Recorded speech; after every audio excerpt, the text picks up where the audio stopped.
10వ తరగతి హిందీ పరీక్ష కోసం ప్రిపేర్ అవుతున్నటువంటి విద్యార్థులకు వారిని మంచిగా తర్ఫీదుని ఇస్తున్నటువంటి ఉపాధ్యాయులకు నా శుభాకాంక్షలు.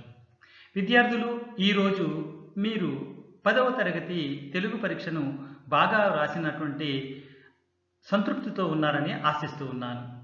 ఇదే విధంగా రేపు జరగబోయేటువంటి హిందీ పరీక్ష కోసం కొన్ని సలహాలను, సూచనలను ఇవ్వడం కోసం మీ ముందుకు రావడం జరిగింది. నేను మీ మొహమ్మద్ తాహిర్ పాషా, డాక్టర్ బిఆర్ అంబేద్కర్ కోనసీమ జిల్లాలోని హిందీ ఉపాధ్యాయుని, లైవ్ ప్రెజెంటర్ని మరియు సబ్జెక్ట్ ఎక్స్పర్ట్ని. విద్యార్థులు, మీరు ఈ వీడియోను చివరి వరకు చూడండి.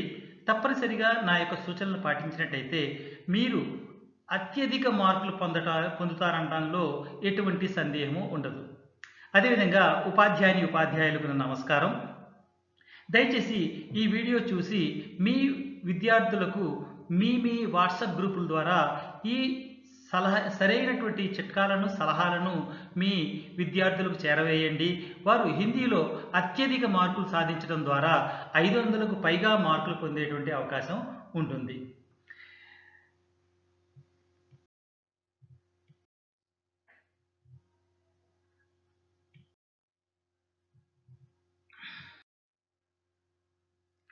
మొత్తం 100 మార్కులకు 3 గంటల 15 నిమిషాల సమయం కేటాయించబడింది.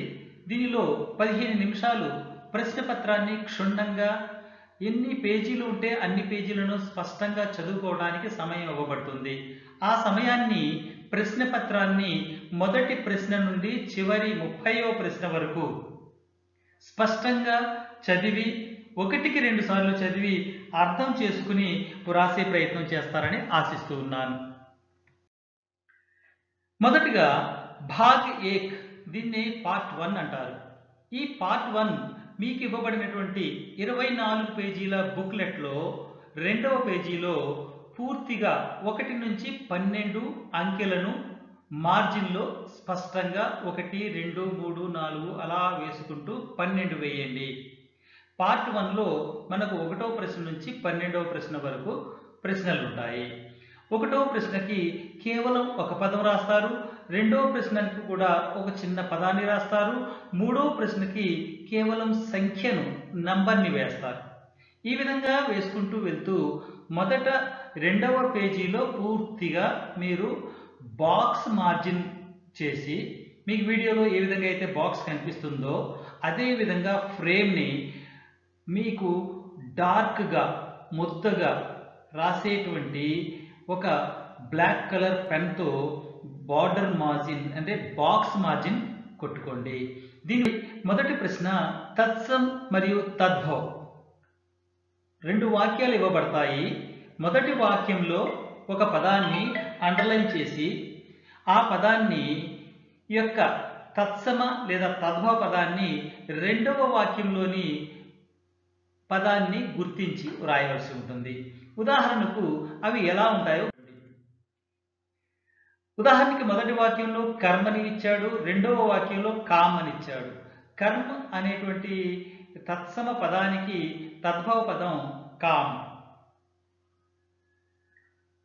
అదేవిధంగా వన్, బన్, మయూర్, మోర్, నృత్య, నాచ్, అమూలి అని పదం ఇస్తే అది తద్భవ పదం అమోలక్. స్వర్ణ అంటే సంస్కృత పదం, దీన్ని తత్సమ పదం అంటారు. సోనా అంటే బంగారము, ఇది తద్భవ పదం. తత్సం అంటే హిందీ అంటే సంస్కృత పదానికి సమానమైన పదం, దాన్ని డైరెక్ట్గా హిందీలో ఉపయోగిస్తాం, దాన్ని తత్సం అంటారు. అదే తద్భవ అయితే కొద్దిగా మార్పు చేయడం ద్వారా ఆ పదాన్ని ఉద్భవించినట్టయితే దాన్ని తద్భవ పదం అంటారు.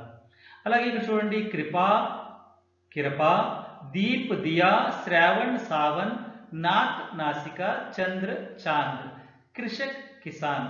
ఈ విధంగా మొదటి ప్రశ్నకు ఆన్సర్ కేవలం ఒక పదం. అయితే కొన్ని ఇలా ఎక్స్ప్లెయిన్ చేస్తున్నప్పుడు మీకు కొన్ని సూచనల్ని, సలహాల్ని సిడి వాళ్ళకి ఇవ్వదలుచుకున్నాను. ఎందుకంటే సిడి వాళ్ళు ఒక ఆన్సర్ కాకుండా ఇదే ప్రశ్నకు 1 లేదా 2 పదాలని లేదా 3 పదాలని కూడా ఆన్సర్ రాసే ప్రయత్నం చేయండి. అంటే ఒకటో ప్రశ్నకు సమాధానాలు మీరు 3 సార్లు రాస్తారు. అంటే 3 పదాలు తీసుకుని రాస్తారు. దాంట్లో కరెక్ట్ అయిన పదాన్ని మీకు దిద్ది మార్కు వేస్తారు. ఇది కేవలం సిడి వాళ్ళకు మాత్రమే. ఎట్టి పరిస్థితుల్లోనూ బాగా మంచిగా 90 పైగా మార్కులు పొందేవారు మాత్రం ఇటువంటి తప్పు చేయకండి.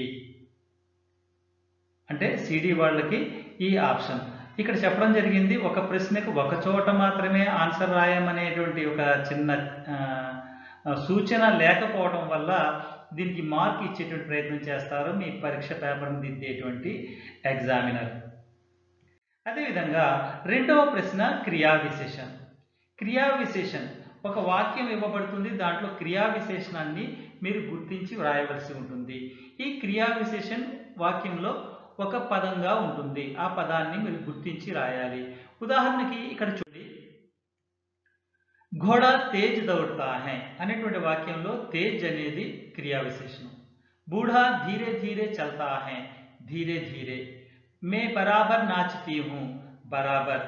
ఛాత్ర వహా బైఠతే హై, వహా.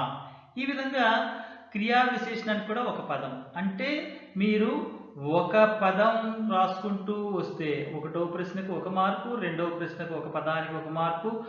నెక్స్ట్ మూడవ ప్రశ్న చూడండి. ఈ మూడవ ప్రశ్నలో సంఖ్యను అక్షరాల్లో రాయబడి ఉంటాయి హిందీలో. ఉదాహరణకి 2 విధాలుగా రాసి ఉండేటువంటి అవకాశం ఉంది. ఏమని? 1947, 1947. దాన్ని అంకెల్లో వేయాలి. అంటే 1947 వేస్తారు. లేదా 1947 అని ఇస్తారు. స్లాష్ పెట్టి 2 రకాలుగా కూడా అడగవచ్చు. కానీ మీరు మాత్రం అక్కడ వేయవలసింది అంకె మాత్రమే. ఇది కూడా సిడి వాళ్ళకి మరొక చిన్న సూచన చేస్తున్నాను. మీకు ఆ అంకె విషయంలో డౌట్ ఉంది, ఇది 47 లేకపోతే 49 లేకపోతే 46 అనే డౌట్ ఉంది. అందువల్ల మీరు 1కి రెండోసారి ఇంకో అంకె వేయడానికి ప్రయత్నం చేయండి మీకు అనుమానం ఉంటేనే. అలా అని చెప్పేసి 10 అంకెలు రాసేకండి. ఒక అంకె రాయడం ద్వారానే, లేదా మీకు డౌట్ ఉంటే ఇంకో అంకె మ్యాక్సిమంగా రాయొచ్చు. ఆ రెండింటిలో కరెక్ట్ అయిన దానికి అంకె ఇస్తారు. చూడండి, ఇక్కడ 1900 1900 అని రాసి ఉండొచ్చు, లేదా 1900 అని రాసి ఉండొచ్చు. 1947 1947, 1977 అని రాయొచ్చు, లేదా 1947 అలా కూడా ఇవ్వచ్చు. ఈ 2 రకాలుగా అక్షరాల్లో ఇచ్చినప్పుడు మీరు సంఖ్య వేసేటప్పుడు మాత్రం స్పష్టంగా అంకె అర్థమయ్యే విధంగా పెద్దవిగా రాయండి. ఇంకా కొన్ని ఉదాహరణ చూడండి. 1527, 1498, 1573 లేదా 73, 1912 1912. ఈ వీడియోని మీరు 1-2 సార్లు చూసుకోవడం ద్వారా మీరు హిందీ పరీక్షలో నేను గ్యారంటీ ఇస్తున్నాను, మొదటి 12 ప్రశ్నలకి 12 అంకెలు మార్కులు పొందడం ఖాయం. ఓకే విద్యార్థులు, మీరు కంగారు పడాల్సిన అవసరం లేదు. దీంట్లో ఫెయిల్ అయిపోతాను, ఒక రాయటం రాదన్న వాళ్ళు కూడా సునాయాసంగా 30-40 మార్కులు పొందేటువంటి సూచనలు నేను ఇవ్వబోతున్నాను. తర్వాత ప్రశ్న కారక చిహ్నం. కారక చిహ్నాన్ని ఒక వాక్యంలో ఒక చోట డాష్ ఇవ్వబడుతుంది. అక్కడ కరెక్ట్ అయిన కారక చిహ్నాలకి 3 ఆప్షన్లు ఇవ్వబడతాయి. 3 ఆప్షన్లో కరెక్ట్ అయిన ఆప్షన్ని మీరు వాక్యం రాయవసరం లేదు. ఒకవేళ రాస్తాను అంటే మీ ఇష్టం అది. కానీ ఆన్సర్ కా, కే, కియా, మే, పర్, సేయా, నేయా, కోవా అనేది తెలుసుకుని మీరు అక్కడ ఆన్సర్ రాయాలి. సిడి వాళ్ళకి మళ్ళా సూచన ఇస్తున్నాను. మీకు డౌట్ ఉంది, ఇది కాదేమో, 3 ఉన్నాయి ఆప్షన్లు. 3 ఆప్షన్లు ఒకే ప్రశ్న నెంబర్ 4 నెంబర్ ప్రశ్న నెంబర్ వేసి 3 ఆప్షన్స్ వరుసగా ఉదాహరణ కింద కూడా రాసేయండి. మీకు రైట్ అయిన దానికి మార్కులు ఇస్తారు, రాంగ్ అయిన దాన్ని కొట్టివేస్తారు. ఇది సిడి వాళ్ళు మాత్రమే గుర్తుంచుకోవాల్సిన విషయం. ఉదాహరణకి సావన్ డాష్ మేఘ్ ఝంఝం బరస్తే హై, అక్కడ కా, కే, కీ అని ఉంది. మీకు డౌటు కా అని రాశారు, తప్పేమో అనిపించింది. మరలా 1వ నెంబర్ వేసి కే అని రాశారు. అప్పుడు అది రైట్ అవుతుందో లేదో మళ్ళా అనుమానం ఉంది. అప్పుడు కో అని రాశారు. ఈ విధంగా 3 సార్లు రాశారు, 3 ఆప్షన్లు ఉన్నాయి కాబట్టి మ్యాక్సిమం 2 సార్లు రాయండి, లేకపోతే 3వ సార్లు రాయండి. గుర్తుంచుకోండి, హిందీలో ఫెయిల్ అయిపోతాము, మేము అసలు చదవడం రాదు, రాయడం రాదు అన్న వాళ్ళకి మాత్రమే ఈ సలహా తీసుకోమనవి. ఉపాధ్యాయులారా, నేను ఇటువంటి చిట్కా చెప్పకూడదు, అయినప్పటికీ కూడా హిందీ విద్యార్థుల యొక్క స్థితిని అర్థం చేసుకుని హిందీకి మార్కులు వచ్చి వాళ్ళు పాస్ అయితే మన హిందీ ఉపాధ్యాయుల్ని జీవితాంతం గుర్తుంచుకుంటారు. అదే వారు ఫెయిల్ అయిపోయేటువంటి అవకాశం రాకూడదనే ఉద్దేశంతోనే ఈ చిట్కాను చెప్తున్నాను. ఇది చెప్పవలసిన చిట్కా కాదు, అయినప్పటికీ ఇది కేవలం సిడి, ఎవరైతే below D grade C grade ఉన్నారో వారికి మాత్రమే ఈ సూచన ఇవ్వండి. ఇది బాగా చదివే వాళ్ళు కనుక చేసినట్టయితే దానికి మార్కు ఇచ్చే అవకాశం ఉండకపోవచ్చు, ఇచ్చినా ఇవ్వవచ్చు, చెప్పలేము, కానీ వారికి చేయొద్దని చెప్పండి. నెక్స్ట్ 5వ ప్రశ్న, సమాస్. ఒక వాక్యం ఇస్తారు, ఒక పదాన్ని అండర్లైన్ చేసి దీని యొక్క సమాసాన్ని ఇచ్చిన 2 ఆప్షన్లో ఒక ఆప్షన్ని చూస్ చేసుకోమంటారు. కానీ ఇక్కడ నిజంగా ఒక ఆప్షన్నే చూస్ చేసుకోమన్నారు, కానీ మీరు సిడి వాళ్ళు 2 ఆప్షన్లు చూస్ చేసుకుని 2 వాక్యాలు రాశారు, వారికి మార్క్ ఇవ్వబడుతుంది. కానీ ఎవరైతే మెరిటోరియస్ స్టూడెంట్స్, ఎవరైతే 99లు 98లు 100 వచ్చే వాళ్ళకి మాత్రం ఈ కారణంగా మీకు మార్కు తీసేసే అవకాశం కూడా ఉండలేకపోలేదు. చూడండి, సాధు సంత్ ద్వంద్వ సమాస్, గంగా జల్ తత్పురుష సమాస్, చరణ చిహ్న తత్పురుష సమాస్. ఇక్కడ గమనించాల్సిన విషయం ఏంటంటే, ఇంతకుముందు చేసిన వీడియోలోనే నేను ఈ విషయాలన్నీ మీకు చూపడం జరిగింది. మీకు కావాలంటే నా యొక్క వీడియో యొక్క ప్లేలిస్ట్లోకి వెళ్ళి ఈ వీడియోని చెక్ చేసుకోండి. మొత్తం 12 ప్రశ్నలకు సంబంధించి, అంటే తత్సం తద్భవ సభ అక్కడి నుంచి ప్రారంభించుకుని చివరిదైన శుద్ధ రూపు వరకు చాలా ఎగ్జాంపుల్స్ నేను టెక్స్ట్ బుక్లో ఉన్నటువంటి పాఠాల్లో నుంచి వచ్చినటువంటి పదాలని తీసుకుని తయారు చేయడం జరిగింది. సుమారు ఒక 300-400 ఎగ్జాంపుల్స్ ఉన్నాయి. ఇవి బాగా ప్రిపేర్ అవ్వండి. ఎవరైతే 100కి 100 మార్కులు పొందాలనుకుంటున్నారో వారు మాత్రం తప్పనిసరిగా చేయాల్సిన పని ఇది. 100 మార్కులు రావడం ఖాయం. అయితే మీరు ఏదైతే అనుమానపడుతున్నారో 17వ ప్రశ్న గురించి లేదా 30వ ప్రశ్న జనరల్ ఎస్సే గురించి, దాన్ని కూడా ముందు నేను క్లియర్ చేసే ప్రయత్నం చేస్తాను. అందువల్ల వీడియోని ఎక్కడా స్కిప్ చేయకుండా కంటిన్యూగా చూడండి. తర్వాత ప్రశ్న, సంధి విచ్ఛేద్. ఇక్కడ సంధి విడదీయటం. ఇక్కడ సంధి విడదీయటానికి ఎటువంటి ఆప్షన్ ఇవ్వబడదు. ఇచ్చిన పదాన్ని ఏ విధంగా విడగొట్టాలి అనే దాని గురించి టెక్స్ట్ బుక్లో నుంచి ఎక్సర్సైజ్ ఉదాహరణలు మీ ముందుకు ఇలా ఇవ్వబడుతున్నాను. స్వాగత్, సు ప్లస్ ఆగత్, కృష్ణోపాస్ కాపడలేదు అక్కడ, కృష్ణ ప్లస్ ఉపాసక్, పదావళి, పద్ ప్లస్ ఆవలి. ఈ విధంగా మీరు సంధి విచ్ఛేద్, సంధిని ఎలా విడగొట్టాలి, కరెక్ట్గా పదాన్ని ఏ విధంగా విడదీయాలి అనే విషయాన్ని మీరు ప్రాక్టీస్ చేసి ఒకసారి చూసుకోండి. నెక్స్ట్ 7వ ప్రశ్న, మీనింగ్. ఒక పదానికి అండర్లైన్ చేసి దాని యొక్క బ్రాడ్ మీనింగ్ ఇస్తారు. దాని యొక్క బ్రాడ్ మీనింగ్ దేనికి సంబంధించి, ఈ పదానికి సంబంధించిన బ్రాడ్ మీనింగ్ దేనికి మ్యాచ్ చేస్తుంది. ఇక్కడ 2 ఆప్షన్స్ ఇవ్వబడతాయి. ఈ 2 ఆప్షన్స్ని కూడా సిడి వాళ్ళకి కామన్గా చెప్పడం జరుగుతుంది. మీరు క్వశ్చన్ పేపర్ చూసి ఆన్సర్ స్క్రిప్ట్ మీద ఎక్కించి నేను చెప్పబోయేటువంటి ఈ సలహాలను పాటించినట్టయితే ఫెయిల్ అయిపోతామన్న వాళ్ళు కూడా, అంటే ఇప్పటి వరకు హిందీ చదవని వాళ్ళు కూడా పాస్ అయ్యేటువంటి అవకాశం తప్పనిసరిగా ఉంటుంది. ఉదాహరణ చూడండి, ఇక్కడ मन भावन, मन को भाने वाला, अंतर्राष्ट्रीय, जो विश्व से सभी देशों से जुड़ा हो. ఎవరైతే A+90+ మార్క్స్ సాధించే వాళ్ళు ఉన్నారో వాళ్ళు ఇక్కడ చాలా జాగ్రత్తగా వాక్యాన్ని యొక్క అర్థాన్ని గమనించండి. నా జోడ్నే వాలా, మన్కో భానే వాలా, మన్కో నా భానే వాలా అని కొద్దిగా డిఫరెన్స్ ఉంటుంది. మీరు ఓవర్ కాన్ఫిడెన్స్లో తప్పు పెట్టి ఆ అంకెను, ఆ మార్కును కోల్పోయేటువంటి ప్రమాదం ఉంది. అందుకు 1కి 2 సార్లు చదువుకుని రాయండి. అదేవిధంగా ఒక సలహా ఏంటంటే, ఎగ్జామినేషన్ పేపర్లో మీరు 24 పేజీల బుక్లెట్లో మహా అయితే మీరు ఒక 18 పేజీల కన్నా ఎక్కువ రాయలేరు. కారణం ఏంటంటే ఆ పేజీల్లో మన యొక్క వాక్యాలు చాలా అందంగా పూర్తిగా రాయబడతాయి.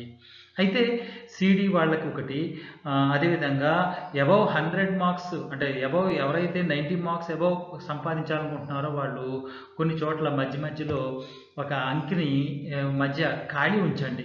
ఖాళీ ఉంచడం వల్ల మీకు చివరిలో ఆన్సర్ తెలిసి అది రాయడానికి అవకాశంగా ఉంటుంది.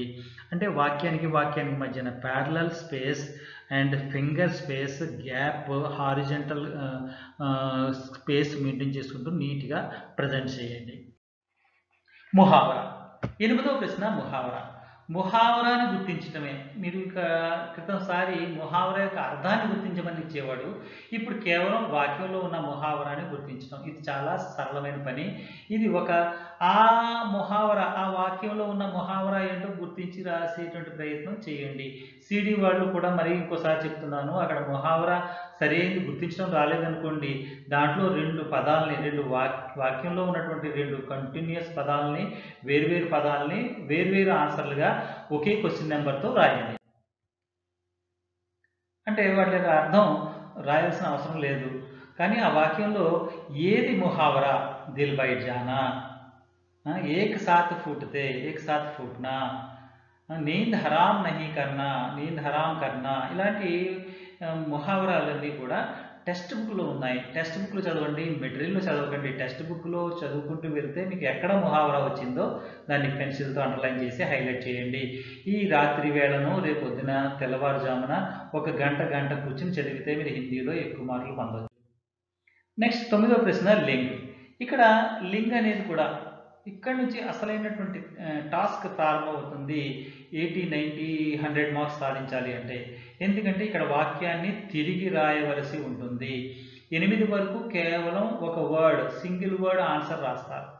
కానీ 9వ ప్రశ్న నుంచి 12వ ప్రశ్న వరకు సింగిల్ లైన్ ఆన్సర్ రాయాల్సి ఉంటుంది. వాక్యాన్ని మరలా రాయవలసి ఉంటుంది. ఇక్కడ కన్ఫ్యూజ్లో లింక్ మార్చడం విషయంలో ఎక్కడో ఒక చిన్న పొరపాటు చేసే అవకాశం ఉంటుంది. అలాగే అందు సందర్భంలో ఏం చెప్తున్నానంటే 9వ నెంబర్ని 3 సార్లు వేసుకోండి. 3 సార్లు వేసుకుని ముందుసారి కరెక్ట్గా రాయండి. అనుమానం ఉంది కరెక్ట్గా రాశానో లేదో, ఎక్కడైనా చుక్క పెట్టడం మర్చిపోయానా, లేకపోతే ఏదైనా ఈకారం పెట్టడం మర్చిపోయానా అనే అనుమానం వచ్చింది, ఇది కాదేమో అని మనసు తెలుస్తుంది. అప్పుడు 9వ నంబర్ని మరలా ఇంకోసారి వేసి రాయండి. అదే సిడి వాళ్ళకి అయితే ఇది రాయడం కష్టం. అయినప్పటికీ కూడా ప్రయత్నం చేయండి. వాక్య రూపంలో రాసినప్పుడు మాత్రమే మీకు 1 మార్క్ వస్తారు తప్ప కేవలం ఒక పదాన్ని అంటే లడికి అని చెప్పేసి రాసేసి నేను లింగం మార్చేసాను అనుకోకూడదు. ఆ వాక్యాన్ని ఫిర్సే లిఖియే, మరలా రాయండి అని సూచన ఉంది. నెక్స్ట్ ఉదాహరణ చూడండి. తు 4 వర్ణం కి మాతా హై. ఇక్కడ మాతాకి పితా అని రాస్తే సరిపోదు. తు 4 వర్ణం కే పితా హై, కీ మాత కే పిత. ఇలాంటి డౌట్ వస్తున్నప్పుడు మీరు ఇంకొకసారి రాయడానికి ప్రయత్నం చేయండి. నేను మరలా చెప్తున్నాను, బాగా తెలివైన పిల్లలు 9వ ప్రశ్న నుంచి 12వ ప్రశ్న వరకు 1కి 2 సార్లు చెక్ చేసుకుని రాయండి. నెక్స్ట్ వచన్. వచన్ అంటే సింగులర్ ప్లూరల్. ఇక్కడ కూడా వాక్యాన్ని మరలా పూర్తిగా రాయవలసి ఉంటుంది. అంటే ఒక వాక్యం ఇస్తారు, దాన్ని వచనం మార్చమంటారు. ఇక్కడ పదాన్ని వచనం మార్చడం కాదు, వాక్యాన్ని వచనం మార్చి పూర్తిగా రాయాలి. నెక్స్ట్ 11వ ప్రశ్న కాల్. కాల్ అంటే టెన్స్. అది పాస్ట్ టెన్స్లో ఉంటే ప్రజెంట్ టెన్స్లోకి, ప్రజెంట్ టెన్స్లో ఉంటే ఫ్యూచర్ టెన్స్లోకి ఏ విధంగా అయినా అడగవచ్చు. అందువల్ల ఇక్కడ భూతకాల్లో రాయమన్నాడా, వర్తమాన కాలంలో రాయమన్నాడా, లేకపోతే భవిష్యత్ కాలంలో రాయమన్నాడా అనేది చూసి ఆ విధంగా రాయండి తప్ప తొందరపడి మీరు తప్పుగా రాసే ప్రయత్నం చేయకండి. ఆ కాలం మార్చేటప్పుడు కూడా నేను చెప్పాను కదా, 11వ ప్రశ్నని 3 సార్లు 11 నెంబర్ని వేయండి, 3 సార్లు అక్కడే రాయండి. ముందు కరెక్ట్గా రాయండి, తర్వాత మిగతా 2 11 ఖాళీ ఉంచండి. మీకు అనుమానంగా ఉంది, ఏదో పదం హై మీద చుక్క పెట్టడం మర్చిపోయాను, లేకపోతే ఏదో చెప్పడం మర్చిపోయాను, చుక్క ఉంటుందా ఉండదా? ఏకవచనం అయితే చుక్క ఉండదు, బహువచనం అయితే అంటే సింగులర్లో హై మీద బిందు ఉండదు, అదే బహువచనంలో అయితే హై మీద బిందు ఉంటుంది. ఇలాంటి చిన్న చిన్న తప్పుల వల్ల కూడా మారిపోతుంది. ఉదాహరణ చూడండి, ఇక్కడ భూతకాల్, వర్తమాన కాల్, భవిష్యత్ కాల్. ఇది మీరు స్క్రీన్ షాట్ తీసుకుని ఒకసారి ప్రాక్టీస్ చేయండి. ఇంతకుముందు వీడియోలో కూడా ఉన్నాయి, నా యొక్క ప్లేలిస్ట్లోకి వెళ్ళి చెక్ చేసి ఈ కాలు ఎలాగా ఉంటాయి ఇవన్నీ కూడా నేను టెక్స్ట్ బుక్లో తీసుకున్నవే, బయట నుంచి తీసుకున్నవి కావు. నెక్స్ట్ 12వ ప్రశ్న. ఈ ప్రశ్నలో కూడా చిన్న తప్పు ఉండొచ్చు. ఆ చిన్న తప్పుని లడకా ఖాతా హై, కరెక్టే, లడకా ఖాతీ హై అని ఇస్తాడు. ఖాతీ కాదు కదా, ఖాతా రావాలి. లడికి ఖేల్తా హై అని ఇస్తాడు. ఇలాంటి క్రియ సంబంధమైన కర్త సంబంధమైనటువంటి తప్పులను ఏమైనా ఇస్తే వాటిని కరెక్ట్ చేసి రాయడానికి ప్రయత్నం చేయండి. దీనికి కూడా 12 నంబర్ని మీకు డౌట్ ఉంటే 3 సార్లు వేసుకోండి. 3 సార్లు కన్నా ఎక్కువ రాయడానికి ప్రయత్నం చేయకండి. మ్యాక్సిమం 3 సార్లు వేసుకున్నా మీరు 2 సార్లే రాయడానికి ప్రయత్నం చేయండి. నెక్స్ట్ 13వ ప్రశ్న. ఇక్కడ శుద్ధరూపులో కరెక్ట్ చేయాలనే విషయంలో ఎగ్జాంపుల్ చెప్పాను. తుమ్ పాఠ్ పడితే హై, తుమ్ పాఠ్ పడితే హో. తుమ్ అనేది వస్తే చివరిలో హో వస్తుంది. మై వస్తే చివరిలో హో వస్తుంది. అదేవిధంగా హమ్ అని వస్తే హై అని వస్తుంది. ఆ పైన హై అని వస్తుంది. ఈ విధంగా శుద్ధరూపు కార్యక్రమం లైన్లీ కరెక్ట్ చేయాలి. ఇప్పుడు సెక్షన్ 2లోకి వచ్చినట్టయితే ఇక్కడ 13వ పాసేజ్ చాలా కీలకమైన పాసేజ్. ఈ పాసేజ్లో ఇప్పుడు 1 నుంచి 12 వరకు ఇచ్చినటువంటి వ్యాకరణ అంశాల్లో మిస్ అయినటువంటి 8 అంశాలు. అవి ఏంటంటే ఉపసర్గ, ప్రత్యయ, పర్యాయ శబ్ద, విలోమ, సంజ్ఞ, సర్వనామ, విశేషణ, క్రియ. ఈ 8 నుంచి కేవలం 5 సంబంధమైనటువంటి అంశాలు. ఇండైరెక్ట్ క్వశ్చన్స్ అడుగుతారు. ఆ పాసేజ్లో ఆ ఇండైరెక్ట్ క్వశ్చన్కి ఆన్సర్ ఉంటుంది. ఆ ఆన్సర్ని రాయడమే. ఇది వాక్య రూపంలో రాయాల్సిన అవసరం లేదు. డైరెక్ట్గా రోమన్ నెంబర్ 2లో, క్వశ్చన్ నెంబర్ 13లో ఆ, ఈ, ఉ అనేటువంటి 5 క్వశ్చన్స్ ఉంటాయి. ఇక్కడ సిడి వాళ్ళకి ఏమైనా అనుమానం ఉంటే ఆ అనే ఆన్సర్కి ఒక ఆన్సరు, అదే ఆ అని రాసి ఇంకొక ఆన్సరు, ఇలా రాసుకుంటూ రండి. దీనివల్ల మీకు పాస్ మార్కులు పొందడానికి అవకాశం ఉంటుంది. మీకు ఏమీ రాయకపోతే మిమ్మల్ని పాస్ చేయలేరు. మీరు ఏదో ఒకటి రాయడానికి ప్రయత్నం చేసినట్టయితే మీకు పాస్ చేస్తారనే అంశాన్ని మీకు చెప్తున్నాను. ఇది దృష్టిలో పెట్టుకోండి. అదేవిధంగా మెరిట్ స్టూడెంట్స్ ఎవరైతే 80, 90, 100 మార్క్స్ పొందాలనుకుంటున్నారో వాళ్ళు ఈ పాసేజ్లో ఏదైనా ఒక చిన్న తప్పు చేసినా 1 మార్క్ కోల్పోయే ప్రమాదం ఉంది. ఈ సందర్భంలో కూడా మీరు కొద్దిగా దృష్టిలో పెట్టుకుని నేను ఇంతకుముందు చెప్పిన సూచనని పాటించి రాయడానికి ప్రయత్నం చేయండి. నెక్స్ట్ ఇది 14వ ప్రశ్న. పఠిత పద్య భాగం నుంచి ప్రశ్నలు ఇవ్వబడతాయి. ఇక్కడ ప్రశ్నలకి ఆప్షన్స్, మల్టిపుల్ చాయిస్ ఆప్షన్స్ ఉంటాయి కాబట్టి మీరు ఒక సైడ్ మార్జిన్లో ఆ ఈ అని రాసి దాని యొక్క ఆన్సర్ని డైరెక్ట్గా ఏ అయితే ఏ, బి అయితే బి, సి అయితే సి, డి అని రాయొచ్చు. రాయడంతో పాటు ఆ సి ఆప్షన్ ఏంటో చూసి హిందీలో రాయడానికి ప్రయత్నం చేయండి. ఎందుకంటే పేపర్ నిండుగా ఉంటుంది. సార్ ఏబిసిడి పెడితే సరిపోదా, అవి కూడా రాయాలా అంటే నేను రాస్తే బాగుంటుందని చెప్తున్నాను కానీ రాయకూడదని మాత్రం అనడం లేదు. ఇది multiple choice questions. Next 15th క్వశ్చన్లో ఇక్కడ ఒక వాక్యంలో ఆన్సర్ రాయాల్సి ఉంటుంది. ఇది మెరిటోరియస్ స్టూడెంట్స్ ఇక్కడ చూడాల్సింది ఏంటంటే ప్రశ్నలో కహా, కైసే, కబ్, కిన్ కిన్, కబ్, క్యో అనేటువంటి క్వశ్చన్ ట్యాగ్స్ ఉంటాయి. అవి తీసి అక్కడ ఆన్సర్ని పెట్టి ఆ క్వశ్చన్ని పూర్తిగా మరలా ఆ క్వశ్చన్ ట్యాగ్ తీసి క్వశ్చన్ మార్క్ తీసి రాసేస్తే ఏకవాక్య ఆన్సర్ అవుతుంది. ఇక్కడ ఆన్సర్ ఇప్పుడు కూడా ఒక వాక్యంలో రాయాలి తప్ప మీరు ఒక పదంలో రాస్తే మీకు మార్కు హాఫ్ మార్క్ ప్రావిజన్ ఇవ్వబడదు.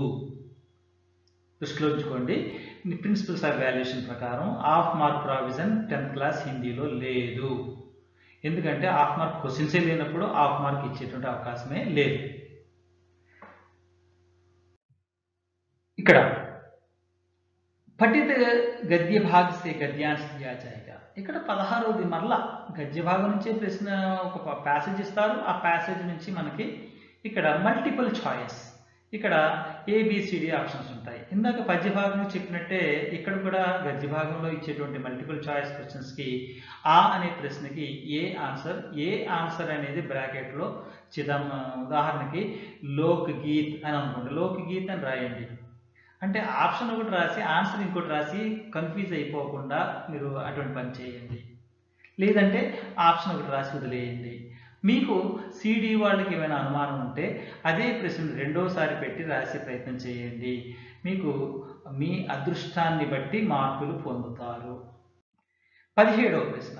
ఇది చాలా కీలకమైన ప్రశ్న. అందరూ కూడా ఈ ప్రశ్న గురించి చాలా ఉత్సుకతో ఎదురు చూస్తున్నారు. ఎందుకంటే ఇక్కడ మ్యాచింగ్ ఇచ్చారు సార్. క్వశ్చన్ పేపర్లో మ్యాచింగ్ ఉంది.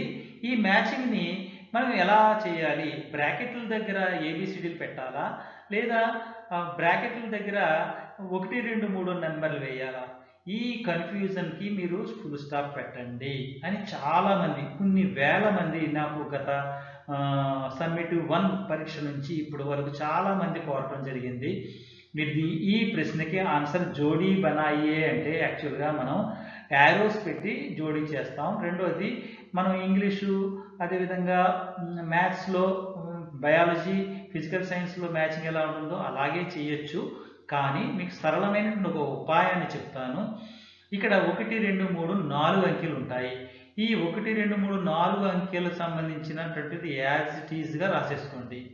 రాసేసుకుని ఒకటో దానికి మ్యాచ్ అవుతున్న ఆన్సర్ని 1కి తిన్నగా రాయండి. అర్థమైందండి? అది ఎలాగో కింద ఎగ్జాంపుల్లో నేను చెప్తాను. 17వ ప్రశ్న సెక్షన్ 3లో భాగ్ 3లో 1, 2, 3, 4 అని మార్జిన్ బయట నెంబర్ వేయండి. వేసిన తర్వాత 1 దగ్గర ఉన్న పదాన్ని, 2 దగ్గర ఉన్న వాక్యాన్ని, ఈ 3 వాక్యాల్ని 4 వాక్యాల్ని రాసిన తర్వాత మొదటి వాక్యానికి ఏదైతే మ్యాచ్ అవుతుంది, ఉదాహరణకి సి మ్యాచ్ అవుతుంది, సి దగ్గర ఉన్నటువంటి పదాన్ని తీసుకొచ్చి ఆ 1 తిన్నగా ఒక హైఫన్ పెట్టి ఆన్సర్ రాయండి. ఎగ్జాంపుల్ చూపిస్తున్నాను ఇక్కడ. గురు గ్రంథ్ సాహిబ్ కే పద్. ఈ గురు గ్రంథ్ సాహిబ్ కే పద్ అనేది రైదాస్ యొక్క రచన. కొన్ని పదాలు గురు గ్రంథ్ సాహిబ్లో ఉన్నాయి. ఇది భక్తి పదలో ఉంది, అంటే రైదాస్. ఇక్కడ 17వది పద్య భాగం నుంచి మాత్రమే ప్రశ్నలు వస్తాయి. ఇక్కడ ఎక్కడ కూడా గద్య భాగం సంబంధించిన, కవి సంబంధించిన పరిచయాలు ఉండవు. పద్య భాగ రచయితను కవి అంటారు, గద్య భాగ రచయితను లేఖక్ అంటారు. ఇది కన్ఫ్యూజ్ అవ్వకండి.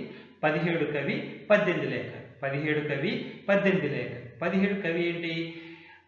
బర్సే బాదల్, హమ్ భారతవాసి, కణకణక అధికారి, అదేవిధంగా భక్తిపద్, నీతి దోహే.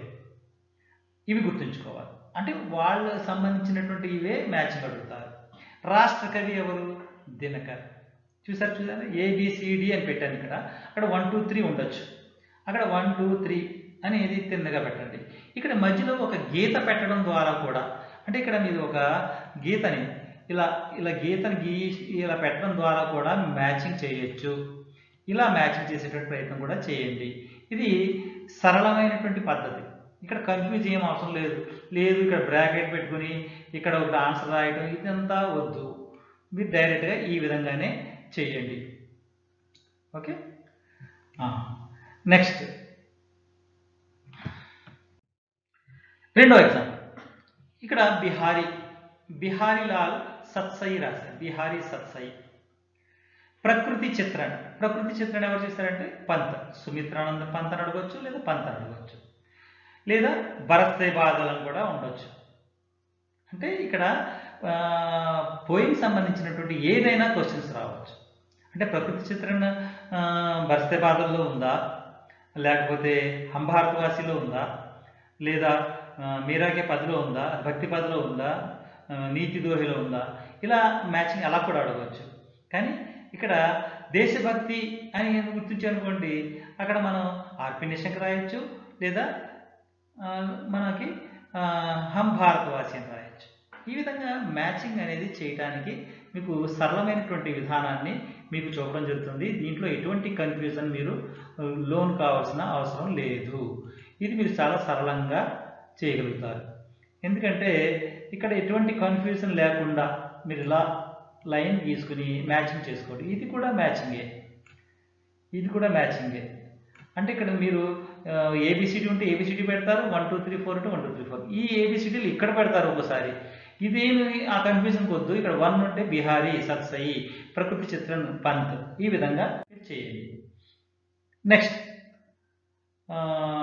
బిహారీ సత్సాయి, ప్రకృతి చిత్రణ పంత్, పదావలి మీరాబాయి, ముంగేర్ దినకర్ యొక్క పుట్టిన ప్రదేశం దినకర్. అదేవిధంగా చిరగామని ఇచ్చాడు అనుకోండి పంత్.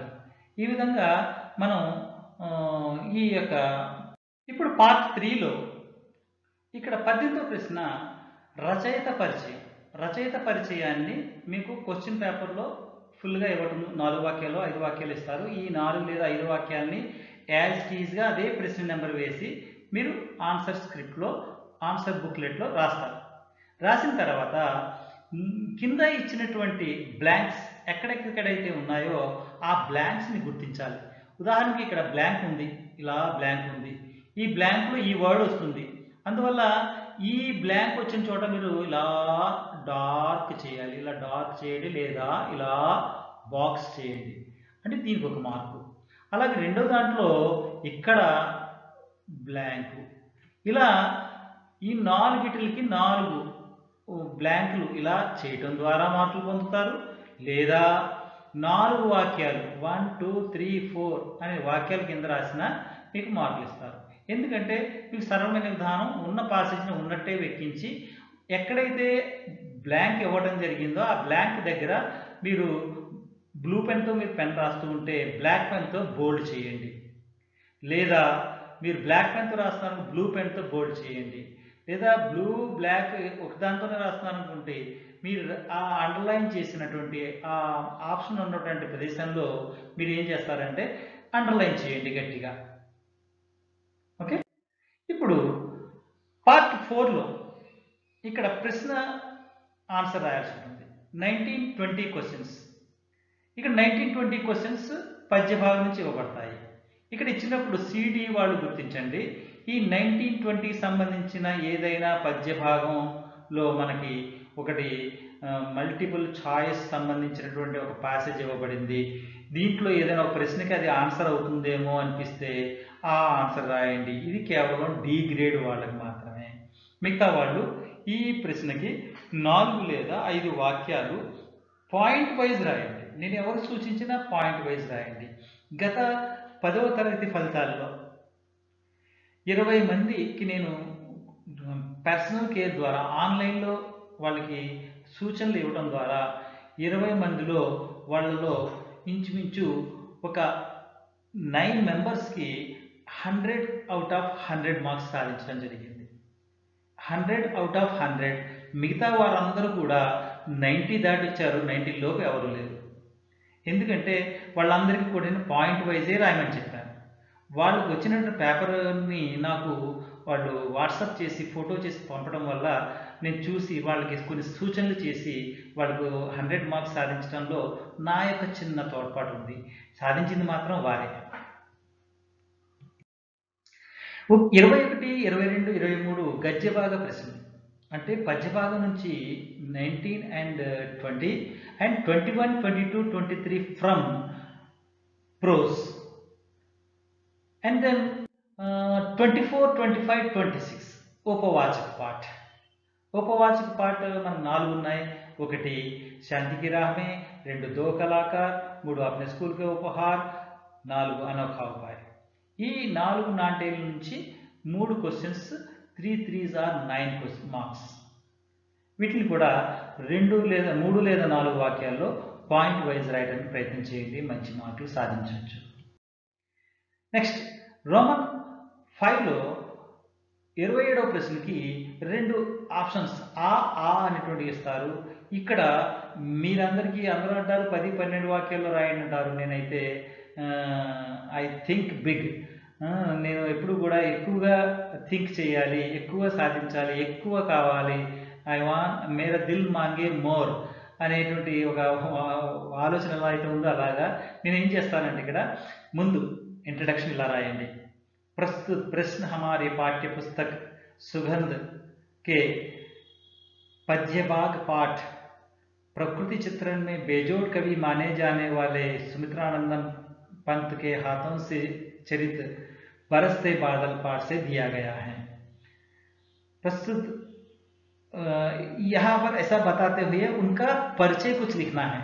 అంటే కొద్ది ఇంట్రడక్షన్ ఇస్తున్నాం, మనం కొద్ది మసాలా జోడిస్తున్నాం, కొద్ది ఇంట్రడక్షన్, ఒక ఎఫెక్టివ్ ఇంట్రడక్షన్ ఇచ్చి అక్కడ నుంచి కవి పరిచయం రాసి కవి పరిచయమే 6-7 లైన్లు రాయొచ్చు. 10 లైన్లు రాసేవాళ్ళు కూడా ఉన్నారు. తర్వాత ఆ పాసేజ్ ఆ పోయంలో కవి ఏ విధంగా వర్ణించాడు, ఏ విధమైనటువంటి తన్మయత్వాన్ని పొందాడు, అతని యొక్క ఆకాంక్ష చివరిలో ఏమైంది, ఇలా ఇవన్నీ కూడా ఎక్స్ప్లెయిన్ చేస్తూ 2 పేజీలు రాయాలి మీరు. 2 పేజీలు రాస్తే మీకు పడాల్సిన 10 మార్కులు సాలిడ్గా 10కి 10 పడిపోతాయి. తప్పులు కూడా రావు. ఎప్పుడైతే ఈ 2 పేజీలు రాయగలుగుతారో మీకు తప్పులు రావు. ఏదైనా తక్కువ రాసేటువంటి వాళ్ళు అయితే చాలా తక్కువగా రాస్తారు. ఉదాహరణకి CD గ్రేడ్ వాళ్ళు ఏంటంటే బర్స్తే బాదल कविता के कवि सुमित्रानंद पंत जी हैं, इनका जन्म 1900 में हुआ है। कभी बादलों का घने बादलों का वर्णन किया है। वर्षा बहुत पसंद है, वर्षा बहुत प्रेमी होती है, प्राणी बहुत मात्र में जीवन आ जाता है. ఇలా 4 రాస్తారు. వాళ్ళు కనీసం 4-3 మార్కులైనా పడతాయి. ప్రయత్నం చేయాలి. ఉదాహరణకి పోయిం ఇచ్చాడు, జమ్ జమ్ బరసే బాదల్ కాలే అనేటువంటి వచ్చింది. ఆ పోయిం రాసేయండి. పాసేజ్గా ఇవ్వబడిన పోయిమ్ని కూడా మధ్యలో చోట మెన్షన్ చేయండి. మీ ఎఫెక్ట్ ఎలా ఉంటుందో చూడండి. పోయం సంబంధించి ఉదాహరణకి హమ్ భారతవాసి అడగొచ్చు. హమ్ భారతవాసిలో అడిగినా, అదేవిధంగా బర్స్తే బాదల్లో అడిగినా ఆ పోయం లేదా కణకణకాదిగాలైనా ఆ కొన్ని పదాలు ఆ కవితలో ఉన్నటువంటి స్టాంజాస్ని మధ్యలో ఇన్సర్ట్ చేయడం ద్వారా, ఇన్సర్ట్ చేయాలనే ఆలోచన మీకు రావచ్చు, రాకపోవచ్చు. కానీ పాసేజ్లో వచ్చింది, మీకు పాసేజ్ కూడా అడిగారు, అర్ధగ్రహాయితలో అడిగారు. ఆ పాసేజ్ తీసుకొచ్చి ఇక్కడ ఇన్సర్ట్ చేయండి. దాని గురించి 2 వాక్యాలు రాయండి. ఇలా రాస్తే ఒక ఎఫెక్టివ్నెస్ బాగుంటుంది. బాక్స్ టైప్లో ప్రజెంటేషన్ చేయండి. లైన్స్ చాలా అందంగా, ఇప్పుడు నా వీడియోలో కనిపిస్తున్న అక్షరాలు ఎలా ఉన్నాయో అలా రాయడానికి ప్రయత్నం చేయండి. మీకు సమయం సరిపోతుంది. ఇంతకుముందు జనరల్ ఎస్సే రాయడానికి సమయం సరిపోయాక ఒక ఇబ్బంది పడేవారు. ఇప్పుడు సమయం 3 hours 15 minutes much more, because ఒక హింట్స్ స్టోరీ సంబంధించిన ఎక్స్ప్లెనేషన్ ఉంది. అది చెప్పిన తర్వాత మీకు అర్థం. తర్వాత పార్ట్ 5లోనే 28వ ప్రశ్నగా ఆ గద్యభాగం పాఠం ఉంటుంది. ఇప్పుడు ఉదాహరణకి ఈద్గా సారాంశం అడిగారు. సారాంశం అని ఎప్పుడు అడగరు. ईदगाह में हामिद की भावनाओं को बारे में आप क्या जानते हैं? कवि मुंशी प्रेमचंद जी उपन्यास सम्राट ईदगाह के द्वारा गरीबों में त्योहार मनाने की विधि को किस तरह से दर्शाया गया है. ఈ విధంగా ఒక అభివ్యక్తి, ఒక క్రియేటివ్ టైప్లో, సిసి టైప్లో, థింకింగ్ టైప్లో క్వశ్చన్, అప్లికేషన్ టైప్లో క్వశ్చన్స్ అడగవచ్చు. అప్పుడు మనం కవి యొక్క ఇంట్రడక్షన్ని బాగా ఇవ్వటం, ఇచ్చిన తర్వాత దాంట్లో కవి అక్కడ బాలుడిని ఏ విధంగా వర్ణించాడో అనేటువంటి వివరాన్ని కొద్ది వివరంగా రాసుకుంటూ వెళ్ళండి. ఇలా రాసుకుంటూ ఇది కూడా నేను 15 లైన్లు 20 లైన్లు రాయడానికి ప్రయత్నం చేయండి. ఎక్కువ మార్కులు పొందాలంటే ఎక్కువ రాయాల్సిందే. నెక్స్ట్ 29th క్వశ్చన్ వచ్చేటప్పటికి రోమన్ 6లో ఇక్కడ 2 లేఖలు ఇవ్వబడతాయి.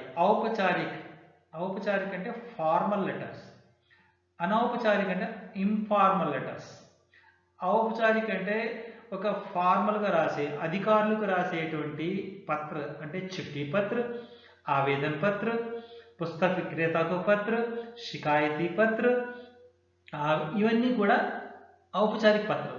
ఈ ఔపచారిక పత్రం అంతా కూడా ఒక పేజీలో కరెక్ట్గా ఫ్రేమ్ అయ్యేటట్టు నీట్గా ఈ బాక్స్ బార్డర్, నిజంగా మీరు లేఖే రాశారు, ఈ పత్రికలో ప్రింట్ అవ్వడానికి వెళ్తుంది అన్నట్టు లేఖ ప్రజెంటేషన్ ఉండాలి, అందంగా ఉండాలి. డబుల్ లైన్ బార్డర్ గీసి నీట్గా ప్రజెంట్ చేయండి. Station, date. నెక్స్ట్ సేవామే శ్రీమాన్ ప్రధానాధ్యాపక్ జీ లేదా శ్రీమాన్ ప్రధానాధ్యాపక జీ, శ్రీమాన్ ముఖ్యాధ్యాపక్ జీ, శ్రీమాన్ కక్షాధ్యాపక్ జీ, జెడ్పీ హై స్కూల్, सिटी पेर रायंडी, फुल स्टॉप పెట్టండి.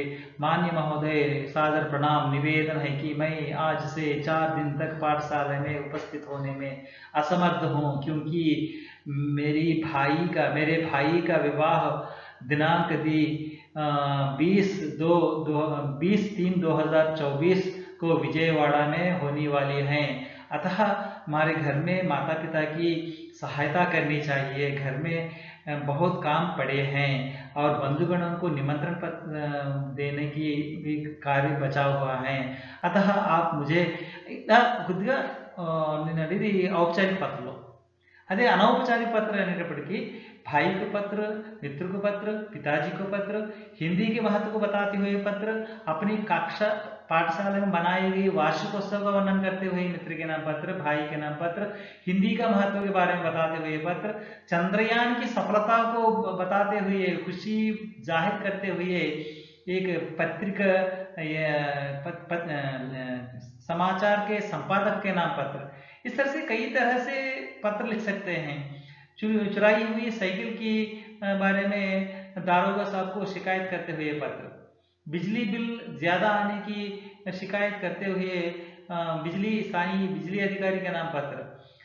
इस तरह से नगर निगम के प्रधान के नाम पत्र और इस तरह से कई तरह के पत्र हम लिख सकते हैं। ఈ విధంగా మనం చాలా లెటర్స్ రాయొచ్చు। ఈ రెండు లెటర్స్ మీకు సమయం ఉండుంటే ఆప్షన్ అంటే చాయిస్లోకి వెళ్ళండి। ఎవరైతే 90 అబోవ్స్ ఉన్నారో డైమండ్స్ నేను అంటాను వాళ్ళని, డైమండ్స్ కోహినూర్స్ ఉన్నారో వాళ్ళందరూ కూడా రెండు లెటర్లు కూడా రాయడానికి ప్రయత్నం చేయండి టైం ఉంటే। ఒక లెటర్కి మాత్రం ఫుల్ టైం ఇవ్వండి, టైం సరిపోలేకపోతే దాన్ని మీరు సమయాన్ని అనుసరించి చేసుకోండి। నెక్స్ట్ ముఖ్యమైనటువంటి చివరిదైనటువంటి ప్రశ్న, ఇక్కడ రెండు వ్యాసాలు నిబంధన ఇస్తారు ఎస్ఎస్, కానీ ఇక్కడ ఎస్ఏ ఇచ్చేటువంటి విధానంలో ఏంటంటే ఇక్కడ 16 హింట్స్ ఇవ్వటం జరుగుతుంది। 16 హింట్స్ సంకేత శబ్దం చెప్పారు దాన్ని, ఆ సంకేత శబ్దాలని ఉపయోగించి ఎక్కడైతే అది ప్లేస్ చేయాలో అక్కడ ప్లేస్ చేసుకుంటూ రాసుకునే పద్ధతి ఒకటి। ఏం చేస్తారు,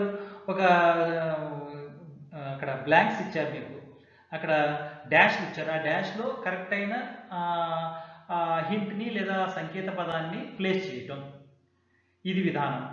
లేదా ఈ సంకేత పదాలు ఇచ్చినటువంటి డాష్లో full stop to full stop line తీసుకోండి, ఒక లైన్ నుంచి ఒక లైన్కి ఫుల్ స్టాప్ తీసుకోండి। తీసుకుని ఇప్పుడు ఉదాహరణకి ఇవన్నీ కూడా ఆప్షన్స్ సంకేత శబ్దం ఉన్నాయి, ఇవి కంపల్సరీ 16 ఉంటాయి। ఒక్కోసారి మీకు సమ్మేటివ్లో కూడా ఒక చోట 15 ఇచ్చారు, ఒక వర్డ్నే రిపీట్ చేశారు। ఇటువంటి మిస్టేక్స్ చేయటం వల్ల కొద్దిగా కన్ఫ్యూజ్ అయ్యారు। ఇప్పుడు కన్ఫ్యూజ్ అవ్వాల్సిన అవసరం లేదు, అటువంటి పరిస్థితి లేకుండా ఉండొచ్చని ఆశిస్తున్నాను। ఇక్కడ 15 హింట్స్ని జాగ్రత్తగా ప్లేస్ చేసుకుంటూ వెళ్ళాలి। ముఖ్యంగా నా యొక్క ఎవరైతే కోహినూర్స్ అని చెప్పానో వాళ్ళు కన్ఫ్యూజ్ అవుతున్నారు, భయపడుతున్నారు, అయ్యో నాకు ఇక్కడ 2-3 మార్కులు తగ్గిపోతే నేను ఇబ్బంది పడతానని। ఏమీ ఇబ్బంది లేదు, మీకు చిన్న సలహా ఇస్తాను। మీరు ఏం చేస్తారంటే full stop to full stop వాక్యాన్ని తీసుకోండి। ఉదాహరణకి నేను ఇక్కడ వాక్యం చూపిస్తాను చూడండి, మహాత్మా గాంధీజీ 2 సప్నే థే, ఇది ఒక వాక్యం, ఇక్కడ నెంబర్ 1 అని పెట్టండి। తర్వాత వే హై భారత్ కి और స్వచ్ఛ భారత్, ఇది 2 అని పెట్టండి, ఇది 2 అని పెట్టండి। ఇలా ఉదాహరణ కింద మీరు ఫుల్ స్టాప్ నుంచి ఫుల్ స్టాప్ ఇక్కడ దాకా ఫుల్ స్టాప్ చేయండి। ఇలా లైన్ వరుసగా మీరు 1 2 3 4 5 6 ఇలా లైన్స్ రాసి ఇక్కడ ప్లేస్ అవ్వాల్సినటువంటి వర్డ్ని అండర్లైన్ చేసి చూపించండి। महात्मा गांधी जी की 2 सपने थे, वे भारत की और स्वच्छता, भारत की आजादी, ఇక్కడ आजादी और स्वच्छता, ఇక్కడ హాఫ్ మార్క్ మీకు హాఫ్ మార్క్ ఇవ్వబడుతుంది।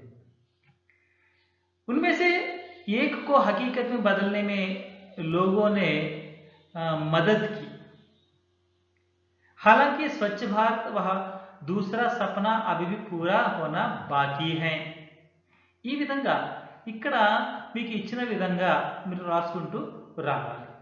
నేను చెప్పిన విధానంలో 8 వాక్యాలు వస్తాయా, లేదా 9 వాక్యాలు వస్తాయా, 10 వాక్యాలు, అంటే ఒక వాక్యంలో హింట్ లేదు అయినా సరే వాక్యంగా రాయమని చెప్పాను నేను। లేదా ఇదే ఒక వాక్యంగా తీసేసుకోండి, దాంట్లో ఒక హింట్ మాత్రమే వచ్చింది। తర్వాత 2వ వాక్యం, ఇది 3వ వాక్యం। ఇలా మీరు వాక్యాలుగా మీరు రాసుకుంటూ వెళ్తే మీకు క్లారిటీ వస్తుంది। అయ్యో నేను ఒక చోట రాయాల్సింది ఒక చోట రాశాను అనేటువంటి అనుమానం రాదు। ఒకవేళ అలాంటి పరిస్థితే వచ్చిందనుకోండి, ఆ వాక్యాన్ని మరలా రాయండి వాళ్ళకి మాత్రమే। అదేవిధంగా సిడి వాళ్ళకి చెప్పేది ఏమీ లేదు, వాళ్ళు చదివేటువంటి సామర్థ్యాన్ని కలిగి ఉండరు, వారు ఏదో వాక్యాల్ని ఆ పదాలని అక్కడ ఫ్రేమ్ చేసుకుంటూ వెళ్తే ఈ 16 పదాల్లో కనీసం ఒక 5-6 పదాలైనా రైట్ అయితే 2.5 మార్కులు పొందొచ్చు. అలాగే 2 చాయిస్ ఉన్నటువంటి ఆ మరియు ఆ 2 కూడా రాయండి. ఇలా రాయడం వల్ల ఏమవుతుందంటే దేంట్లో ఎక్కువ హాఫ్ మార్కులు సాధించారో ఆ మార్కులు ఉంచబడతాయి. మిగతా మార్కుల్ని ఎక్సెస్, అతిరిక్త్ అని చెప్పేసి దాన్ని రౌండ్ ఆఫ్ చేస్తారు. అర్థమైందండి విద్యార్థులు? నెక్స్ట్ ఇక్కడ ఆజాదీ వచ్చింది, మదద్ కి, బాకీ, ఆరంభ్, उद्देश्य, रखना, अभियान है, अभियान के द्वारा, आदतों को बेहतर बनाना और स्वच्छता सुविधाओं को भारत सरकार कराना है। आशा है कि हम सब मिलकर महात्मा गांधी के स्वच्छ भारत के सपने को साकार करेंगे। इस अभियान को सब देशभक्ति की भावना के साथ देखेंगे। एक भारतीय नागरिक होने के खातिर यह हमारी सामाजिक जिम्मेदारी है।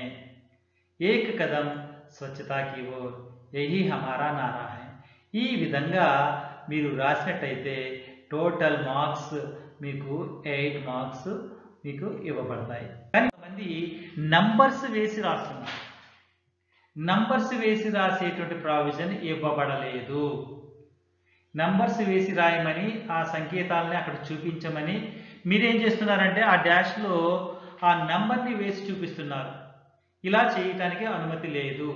ఆ నంబర్ని ఇన్విజిలేట్ ఎగ్జామినర్ చూసుకుని రాసేటువంటి ప్రావధానం లేదు. అక్కడ మీకు కీ పేపర్లో మూల్యాంకన్కి సూచియాలో ఈ విధంగానే ఇవ్వబడుతుంది. ఆ డాష్ని పూర్తిగా పదాలతో పూర్తి చేసి రాయటం కానీ, లేదా నేను చూపిన విధంగా 8 వాక్యాలు చూడండి. ఇక్కడ 8 వాక్యాలు ఎలా ఉన్నాయో, మొదటి వాక్యంలో 2 ఆప్షన్స్, రెండో వాక్యంలో 2 ఆప్షన్స్, మూడో వాక్యంలో 2 సంకేతాలు, నాలుగో దాంట్లో 2 సంకేతాలు, ఇలా ప్రతి దాంట్లో 2 సంకేతాలు వస్తూ చివరి దానికి ఒక సంకేతం వచ్చింది. ఇలా 16 సంకేతాలకి 16 8లు 16 అరలు 8 మార్కులు ఈ విధంగా సాధించవచ్చు. అర్థమైందా విద్యార్థులు? ఉపాధ్యాయులారా, దీన్ని కూడా మీరు కొద్దిగా విద్యార్థులకు ఇప్పుడు వాట్సాప్ ద్వారా వాళ్ళకి షేర్ చేయండి. రెండవ ఎగ్జాంపుల్ చూడండి. ఇక్కడ కూడా ఈ విధంగానే నంబర్స్ వేస్తున్నారు. ఇలా ఇది 1 అని, ఇది 4 అని, ఇది 5 అని, లేకపోతే ఇది 2 అని ఇలా వేస్తున్నారు. ఇది వేయవద్దు, నో. మీరు ఇలాగే రాయించండి. ఇలా హింట్స్ని ఉపయోగించి ఇలా రాయించండి, లేదా ఒక ప్యాసేజ్ పారాగ్రాఫ్ కింద రాయించండి. ఇలా రాయించడం ద్వారా మీకు విద్యార్థులకి ఉపయోగకరంగా ఉంటుంది. ఆ మరియు ఆ 2 కూడా రేపు రాయమని చెప్పండి. ఎట్టి పరిస్థితుల్లో రాయమని చెప్పండి. వీలైతే ఇంకోసారి మధ్యలో ఏదైనా వాక్యం దగ్గర ఈ హింట్ ఇక్కడ సూట్ అవుతుందా, ఇంకో చోట సూట్ అవుతుందా అంటే అక్కడ కూడా రాయమని చెప్పండి. ఇలా 2-3 సార్లు రాయటం తప్పేం కాదు. మీరు పేపర్లో ఎక్కువ కంటెంట్ నింపే ప్రయత్నం చేయండి. కానీ మీ అందరికీ ఒక సూచన, వరుస క్రమంలోనే ప్రశ్న జవాబులు రాయండి. 1 నుంచి 12 నుంచి ఏ విధంగా అయితే నేను ఎక్స్ప్లెయిన్ చేశాను 30వ ప్రశ్న వరకు ఒకదాని తర్వాత ఒకటి పేజ్ వైజ్ రాసుకుంటూ రండి. లేఖ ఒక పేజీ మీద రాయండి. జనరల్ ఎస్సే ఈ హింట్ స్టోరీ 1 పేజీ మీద రాయండి. రెండవ హింట్ స్టోరీ 2వ పేజీ మీద రాయండి. ఇలా క్వశ్చన్ నెంబర్ వేయటం మర్చిపోవద్దు. అక్కడ క్వశ్చన్ నెంబర్ ఆ అని ఇవ్వబడింది తప్ప 1, 2 అని ఇవ్వబడలేదు, అది గుర్తుంచుకోండి. ఈ విధంగా పేజీ యొక్క సెంటర్లోనూ పేజీ పార్ట్ నెంబర్ రాయండి, భాగం రాయండి, రాయండి, సెక్షన్ రాయండి, లేదా మార్జిన్లో కూడా సెక్షన్ రాయండి. లోపల మార్జిన్ పక్కన ఆ అయితే ఆ లేకపోతే 1, 2 అయితే 1, 2, 3 ఇలా 21, 22, 19, 17, 18 ఇలా నంబర్ ప్రకారం. అంటే సెక్షన్ 2లో 17, 18 ఉంది. 17, 18 ఒక పేజీలో వచ్చేటట్టు రాయండి. అంటే మీ ప్రజెంటేషన్ ఎలా ఉండాలంటే ఒక న్యూస్ పేపర్ చదువుతున్నట్టు, ఒక ఒక మాన్యువల్ ఓపెన్ చేసి చదువుతున్నట్టు నీట్గా అర్థంలా రాయండి. మీరు తప్పనిసరిగా మంచి మార్కులు పొందుతారు. ఐ హోప్ మీరు తప్పనిసరిగా దీంట్లో మంచి మార్కులు పొంది నాకు ఫోన్ చేసి చెప్పండి, నేను కూడా ఆనందిస్తాను. వీలైతే మీరు పరీక్ష రాసిన తర్వాత నాకు వాట్సాప్లో మీరు నా యొక్క నెంబర్కి తప్పనిసరిగా మెసేజ్ చేయండి. ఇలాగే ఇక్కడ దీపావళి అనేది ఉంది. అంటే ఏది వస్తుంది సార్ మీరు గెస్ చేసి చెప్పండి అని అడుగుతున్నారు చాలామంది. నేను గెస్ చేయడం గురించి కాదు. నేను ఆల్రెడీ ఒక 19, 20 ఎక్సర్సైజ్లు నేను తయారు చేసి షేర్ చేయడం జరిగింది. ఆ షేర్ చేసిన వాటిని మీరు ప్రాక్టీస్ చేయడమే తప్ప గెస్సింగ్ అనేది చేయకండి. పర్యావరణ ప్రదూషణ వస్తుందా, దీపావళి వస్తుందా, లేకపోతే ఆదర్శ విద్యార్థి వస్తుందా అనేటువంటి ఆలోచన పెట్టుకోకండి. రావచ్చు, రాకపోవచ్చు. వస్తుందని చెప్పి రాలేదనుకోండి ఫీల్ అవుతారు. అందువల్ల నేను ఒక 14 నుంచి 19 ఎక్సర్సైజ్లు పూర్తి చేశాను. అవి ఆల్రెడీ మీకు షేర్ చేయడం జరిగింది గ్రూప్స్లో. ఉపాధ్యాయులారా విద్యార్థులకు షేర్ చేసి, ముఖ్యంగా 100కి 100 మార్కులు పొందే వాళ్ళని చాలా శ్రద్ధగా చూడండి. వాళ్ళని ఒక్కరున్నా సరే వాళ్ళని వదలొద్దు. మీరు ఈ రాత్రి వాళ్ళకి సూచన ఇవ్వండి. Thank you for watching. I hope మీ అందరికీ కూడా ఈ వీడియో బాగా నచ్చిందని ఆశిస్తున్నాను. ఇది యాక్చువల్గా నేను లైవ్ చేయాలనుకున్నాను. కొన్ని ఇక్కడ అనివార్య కారణాల వల్ల నేను లైవ్ చేయలేకపోయాను. ఏదేమైనా ఈ వీడియోని మీ విద్యార్థులకు షేర్ చేస్తానని ఆశిస్తూ సెలవు తీసుకుంటాను. Thank you very much.